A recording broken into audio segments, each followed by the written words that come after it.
Hai, kenalin, nama gue Rachel.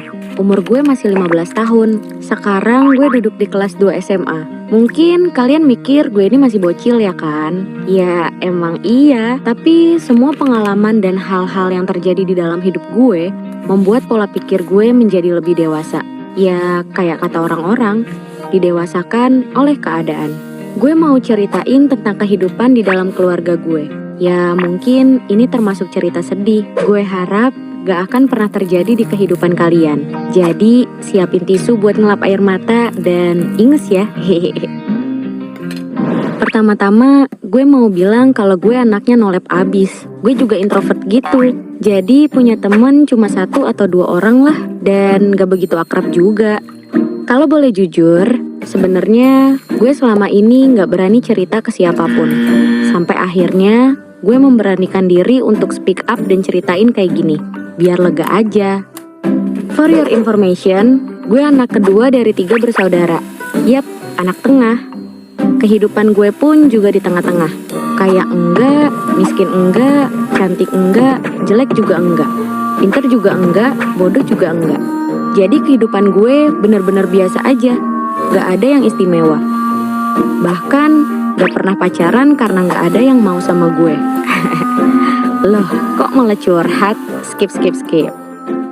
Jujur li, gue gak pernah deket sama kedua orang tua gue. Kalau mau deket pun kayak ada batasan gitu. Selain itu, gue juga takut sama mereka. Dari kecil gue udah sering dapet kekerasan secara fisik dari orang tua gue. Dan yang paling parah ya dari ayah gue. Suka cubit, mukul, atau gak segan-segan ngebentak gue sampai mental gue ngedrop. Saat gue beranjak dewasa, mereka udah jarang main kekerasan fisik ke gue, tapi diganti dengan kekerasan secara mental. Dari perkataan mereka yang menyakitkan, dan ini lebih menyakitkan daripada kekerasan fisik.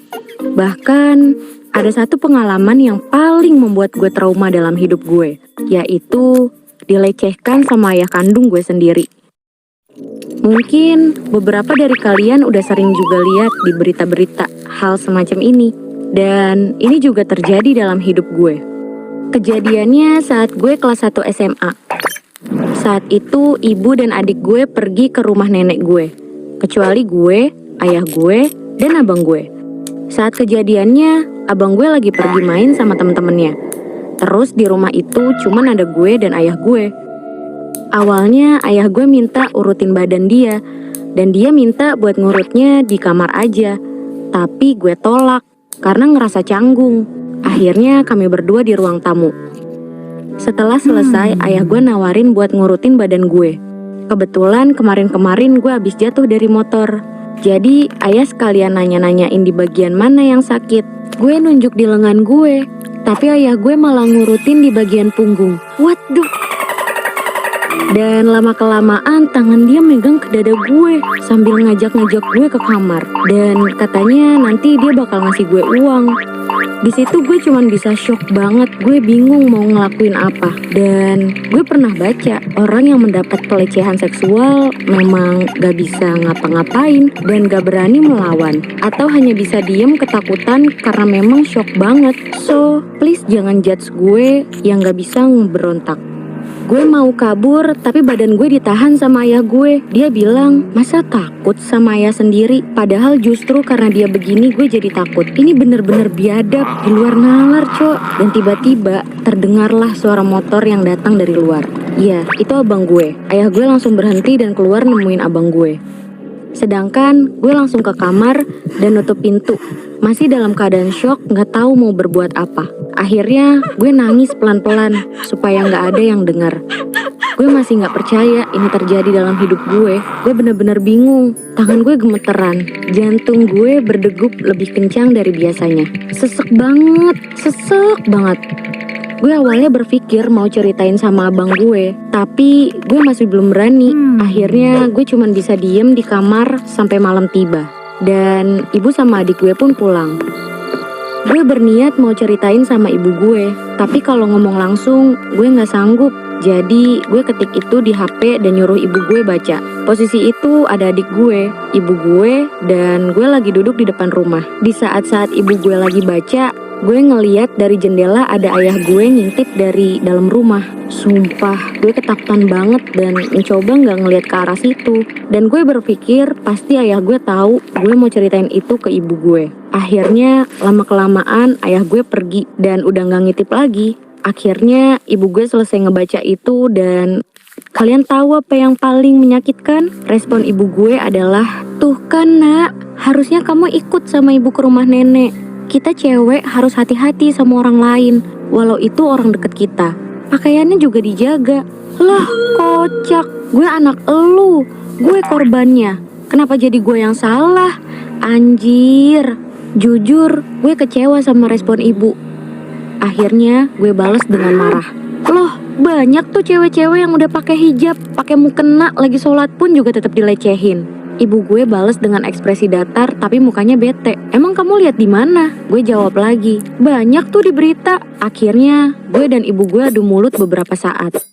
Tapi seingat gue, setelah itu gue ada bilang, kenapa ibu gak cerain ayah aja? Yap, gue minta mereka bercerai. Di saat anak-anak lain gak mau orang tuanya cerai dan jadi anak broken home, gue malah sangat menginginkan itu. Dan ibu gue malah bilang, kasihan kami kalau gak punya ayah nanti. What? Padahal gue bakal lebih bahagia kalau gak punya ayah yang kayak gitu. Ya Tuhan, cobaan macam apa ini? Memang siapa yang mau punya ayah kayak gitu? Dan menurut gue, ibu gue itu sebenarnya mikirin dirinya sendiri, yang masih sayang juga sama ayah gue. Bukan kami anak-anaknya. Dasar egois. Akhirnya, hari-hari berlalu. Gak ada yang berubah setelah kejadian itu. Gue tetap tinggal satu rumah dengan semua keluarga gue, termasuk ayah gue. Rasanya sakit, takut, sedih. Ya, tapi mau gimana lagi? Gue harus gimana lagi? Ya, mungkin emang ini takdir gue. Gue coba ikhlasin dan lupain dengan lapang dada.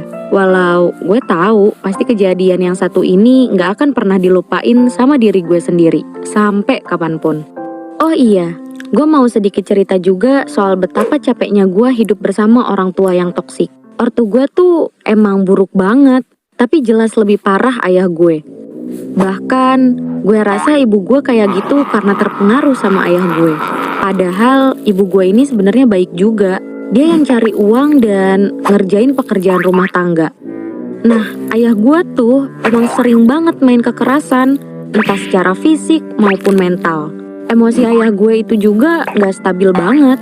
Suka meledak-ledak kayak orang freak. Kalau marah bener-bener ngeri banget. Kayak orang yang mau ngebunuh, tau gak sih? Contohnya, gue pernah diseret dan diusir dari rumah sama orang tua gue. Bahkan dalam keadaan baju gue yang robek-robek, gue cuman bisa pergi ke belakang rumah yang cukup jauh dari rumah gue. Di situ gue udah mikir macem-macem, mau mati lah, mau lapor polisi lah. Tapi akhirnya ayah gue nemuin gue dan nyuruh gue pulang. Bukan cuman itu aja. Saat itu gue lagi lewat di samping ayah gue mau masuk kamar gue. Nah, gue gak sengaja kesenggol tas kain dan akhirnya jatuh. Ayah gue yang ngeliat itu emosi banget sampai ngelempar-lempar barang ke arah gue. Gue rasa ayah gue emang orang gila. Lalu gue langsung lari masuk kamar dan ayah gue nyamperin juga ke kamar woi. Dia ambil barang-barang lemparin itu semua ke gue. Dia juga mukul gue pakai ikat pinggang. Bahkan nyekek leher gue sampai gue terbaring.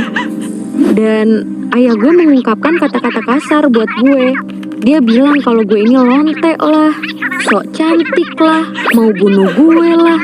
Rasanya sakit banget, sedih. Tapi gue gak bisa apa-apa dan cuman bisa nangis dan menerima rasa sakit ini.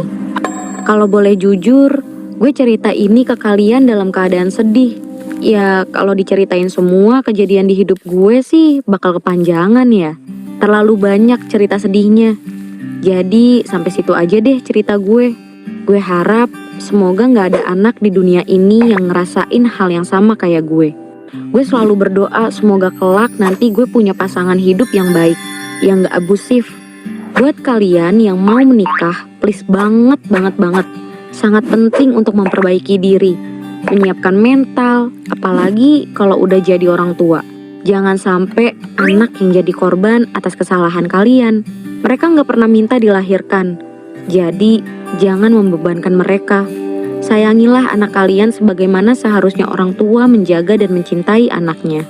Karena dari rasa kasih sayang akan melahirkan kasih sayang dan akan membuat semuanya jauh lebih baik. Buat kalian yang sekarang sedang dilanda